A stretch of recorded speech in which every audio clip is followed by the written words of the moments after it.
The rise and fall of emo.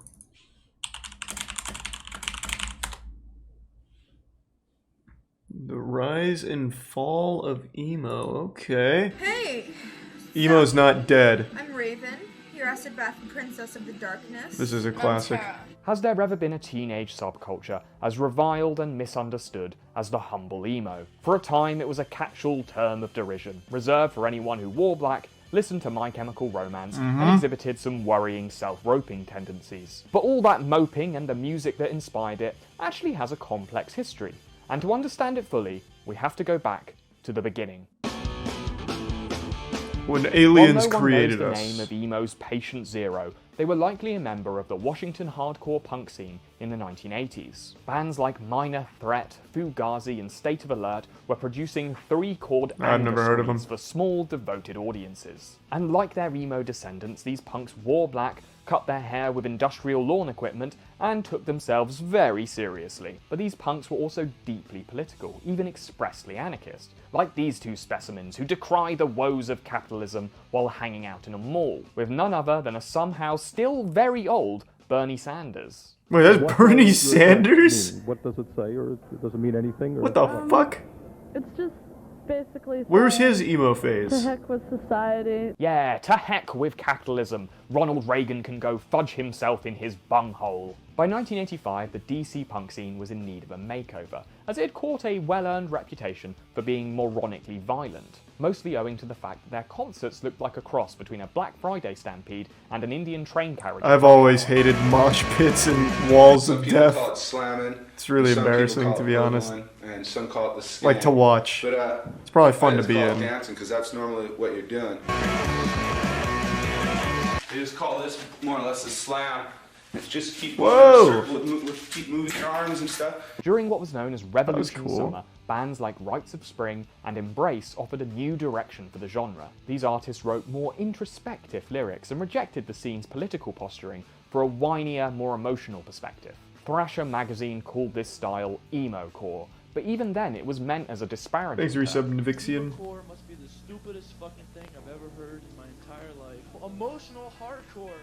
As if hardcore wasn't emotional to begin with. This would set a precedent that would follow the emo plague all the way into its heyday, with bands constantly uncomfortable with being labelled as sad sacks screaming about their feelings. Despite this, the post-hardcore Yeah, but that's great. emo We virus love to spread scream from about coast to feelings. coast over the next decade, giving birth to a brood of ear-assaulting sub-genres. There were the radio-friendly incel jams of nerd rock. There was screamo music, the official soundtrack to school shootings everywhere, and of course, there was pop punk, emo's What? fun-loving cousin, whose close association I don't with know the about genre that was last also one. undoing. But it was bands like Sunny Day Real Estate and Jawbreaker that charted the course to what emo would become, producing punk-adjacent hits with pleasing guitar melodies and lyrics dripping with personal drama. It wasn't really until 2001 where the iconic image of emohood solidified like bacon grease on the oven floor of popular culture. Jimmy Eat World released The Middle, Hey, on their Jimmy Eat self-financed World! album, They weren't American emo. Bleed, a They were huge emo? mainstream hit that was as irritating That was an as emo it was band? Billboard friendly. Suddenly, record executives realized that emos were more than just basement-dwelling dweebs, and were in fact a lucrative growth market.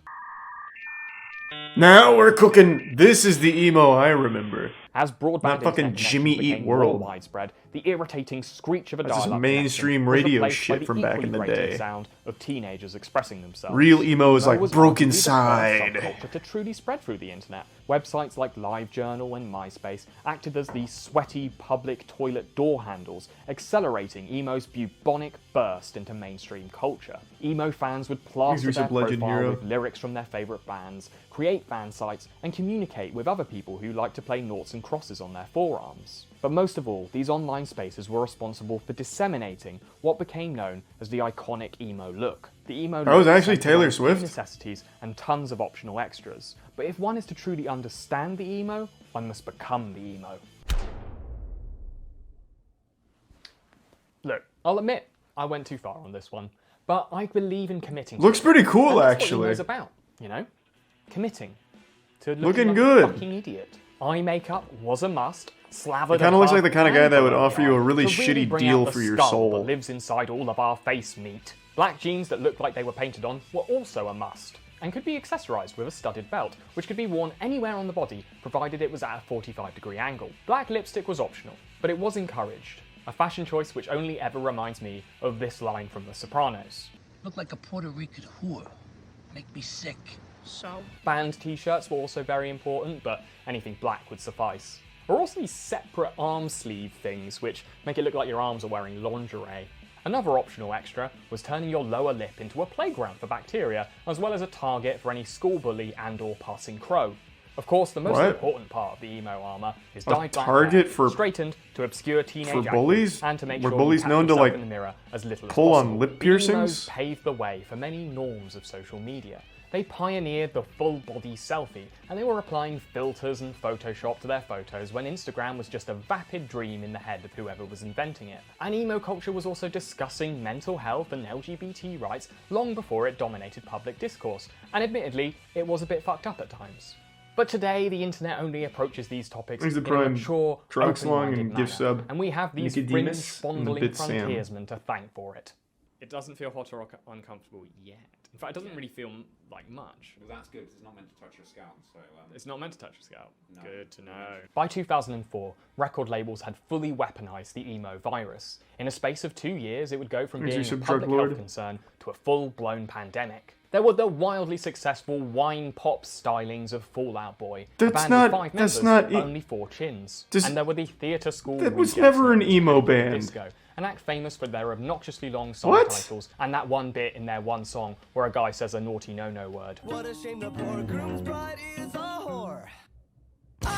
Sensing the dark winds blowing towards the This is like this is a very off look at emo back in the early days. He's missing gold, like actual gold. And attempted to get all sensitive with the release of I Miss You, a song dedicated to the relatable woes of missing your ex-girlfriend and spying Fall on Out Boy was not an emo band. They were a pop rock radio band. Infected themselves with the emo virus. I was on the embracing forefront of aesthetic and the emo. depressing lyrics with their 6 times platinum album, American Idiot. But emo's commercial peak came on the 12th of September 2006 in the form of a literal parade. My Chemical Romance's ode to a cancer death fever dream somehow became an enormous mainstream hit. For months following its release, it was inescapable. It was playing on the radio, on music video channels, on LimeWire, and from the back of the school bus, playing on the tinny speakers of someone's Motorola Razr. And if that one sounds too specific, that's because I was the one playing it. It is the third law of culture that any action is always met with an equal and opposite backlash. And emo's front lash was so seismic that its critics arrived armed with all the unholy powers of the mainstream media. Now, emo is a term you may or may not have come across. It's short for emotional. Oh my God. Parents about the so-called emo I remember culture. this shit. Read, what is emo? Well, Barb, this is something that has come out of the internet and into music and the lives of Utah teens. News reports on emos were designed to terrify parents, Slava? focusing on the subculture. Exactly, he's missing all of the actual emo gold like Silverstein and shit. About gender bending. Gender bending is also part of the emo culture. Boys wear girl pants and makeup. Girl pants! But like any teenage culture, emo was specifically designed to piss off parents, so its vilification in the mainstream media probably helped it with its target demographic. But emo's real downfall was orchestrated by the very forces that brought it to prominence. When did emo die? Emo That is a culture good may have question. I never even popularized thought the to think of selfie that. And the confessional blog, but it also brought another internet pastime to the fore: cyberbullying. Being an emo kid were online bullied? in 2006 That's was why they like went wearing extinct? a MAGA hat to your liberal arts lecture. You were kind of asked bullied for it. For to every extinction? extended fringe, there was a full-body cringe and an army of trolls waiting to pounce. You might remember this emo hate anthem that did the rounds in Pingu 2006. and Gamerman. I wear skin-tight clothes while hating my life. If I said I like girls, I'd only be half right. But the single most egregious case of online emophobia came in the form of National Emo Kid Beatdown Day, cleverly scheduled for the 6th of June 2006. Get it? You get it. From MySpace to 4chan, the happy hate crime holiday spread like septus from a septum piercing. And while there were no recorded emo pummelings on the day, anti-emo violence became a genuine global problem. It was officially declared a hate crime here in the UK, and there were actually roaming gangs of anti-emo vigilantes in Mexico City. This young emo Also, 666 was the Falador Massacre Day. God rest its soul. But as attackers RuneScape history. But if I were to retroactively point to the final digital nail in emo's cyber coffin, it was this, where it became a punchline for YouTube's favourite sexual predator. Sorry, I mean YouTube's favourite alleged sexual predator. You know what? This one I believe. When Maybe this guy's Onision making really fun of you, did kill It it. might be time to return to your natural colour and force yourself to like jazz or something. Ah, jazz. The thinking man's migraine. Exit Tier 1 nose in the recent As for the Fireside. bands, well, like a toilet that won't flush, some of them just kept that shit up, with groups like Paramore maintaining a loyal fan base to this day. But the main exhibitors of the emo they're style still good. made it their mission to distance themselves as far as possible from the label. Now you've been quoted as saying emo is a pile of shit. Oh shit, yes. Why is that? Citing 90s emo as the one true emo. Well, emo as it is today, which is nothing like emo as it was when I was growing up. And Panic at the Disco frontman Brendan Urie?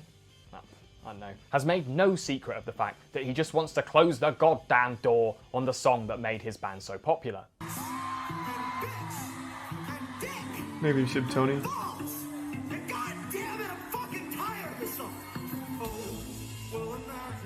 The label became so toxic that it even sunk one of the era's most profitable film franchises, with Tobey Maguire's emo dance number in Spider-Man 3 being the only thing that anyone remembers from that cinematic stillbirth. So after applying a healthy That should have given public new ridicule, birth to the emo, honestly. rash disappeared as quickly as it developed. It survived as an insult and a meme a lot longer than it actually lived in cultural relevance. And ironically, that's probably what kept its memory alive long enough to inspire genuine nostalgia. Just 2 years ago, Post Malone dropped Welcome to the Black Parade during a DJ set, and look at the crowd, they're loving it. And you know what? I mean, the Maybe music it's is the still hair good. dye Like, I going don't. to my brain, You but can I shit like on that some of the song too. emo It's culture, but the good. music still I mean, slaps. It's not really good, but like it's an anthem. I mean, it's not Mozart or Ambient Nonsense 12 by Aphex Conjoined Twin, but it's Wrong. good. I like still listen to Bohemian it. I still like Rhapsody's it. Good. It doesn't. I mean, make you can sense, enjoy but it doesn't your have to. Playboy Yes, Cardi, and I'll enjoy some of the old school boner jams from fucking Silverstein and shit.